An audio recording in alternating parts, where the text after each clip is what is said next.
नमस्कार दोस्तों, शिव पुराण में आपका बहुत बहुत स्वागत है। आज हम लोग पढ़ने वाले हैं शिव पुराण की श्री रुद्र संहिता के तृतीय खंड के पहले अध्याय को, हिमालय विवाह।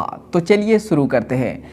नारद जी ने पूछा, हे पितामह, अपने पिता दक्ष के यज्ञ में अपने शरीर का त्याग करने के बाद जगदम्बा सती देवी कैसे हिमाचल की पुत्री के रूप में जन्मी? उन्होंने किस प्रकार महादेव जी को पुनः पति रूप में प्राप्त किया? हे प्रभु, मुझ पर कृपा कर मेरे इन प्रश्नों के उत्तर देकर मेरी जिज्ञासा शांत कीजिए। ब्रह्मा जी उत्तर देते हुए बोले, हे मुनिश्रेष्ठ नारद, उत्तर दिशा की ओर हिमवान नामक विशाल पर्वत है। यह पर्वत तेजस्वी और समृद्ध है तथा दोनों रूपों में प्रसिद्ध है। पहला स्थावर और दूसरा जंगम।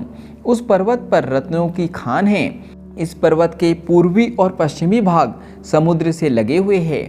हिमवान पर्वत पर अनेक प्रकार के जीव जंतु निर्भय होकर निवास करते हैं।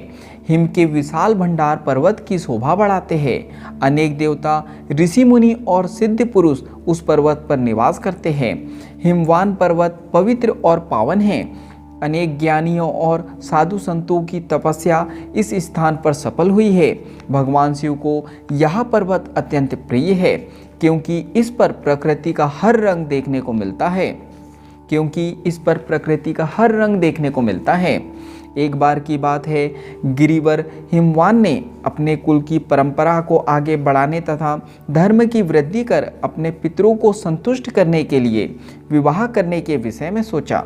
जब हिमवान ने विवाह करने का पूरा मन बना लिया, तब वे देवताओं के पास गए और उन देवताओं से बड़े संकोच के साथ अपने विवाह करने की इच्छा बताई। तब देवता प्रसन्न होकर अपने पितरों के पास गए और प्रणाम कर एक ओर खड़े हो गए। तब पितरों ने देवताओं के आने का कारण पूछा। इस पर देवताओं ने कहा, हे पितरों, आपकी सबसे बड़ी पुत्री मैना मंगल स्वरूपनी है। आप मैना का विवाह गिरिराज हिमवान से कर दे।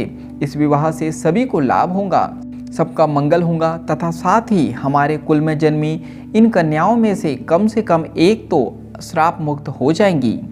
तब पितरों ने थोड़ा विचार करने के बाद इस विवाह की स्वीकृति प्रदान की। पितरों ने प्रसन्नतापूर्वक बहुत बड़ा उत्सव रचाया और अपनी पुत्री मैना के साथ हिमवान का विवाह कर दिया। विवाह उत्सव में श्री हरि विष्णु सहित सभी देवी देवता सम्मिलित हुए थे। विवाह उपरांत सभी देवता प्रसन्नतापूर्वक अपने अपने लोक को चले गए। हिमवान भी मैना के साथ अपने लोक को प्रस्थान कर गए। तो यहाँ पर शिव पुराण की श्री रुद्र संहिता के तृतीय खंड के पहले अध्याय का समापन होता है। आज के लिए इतना ही। धन्यवाद।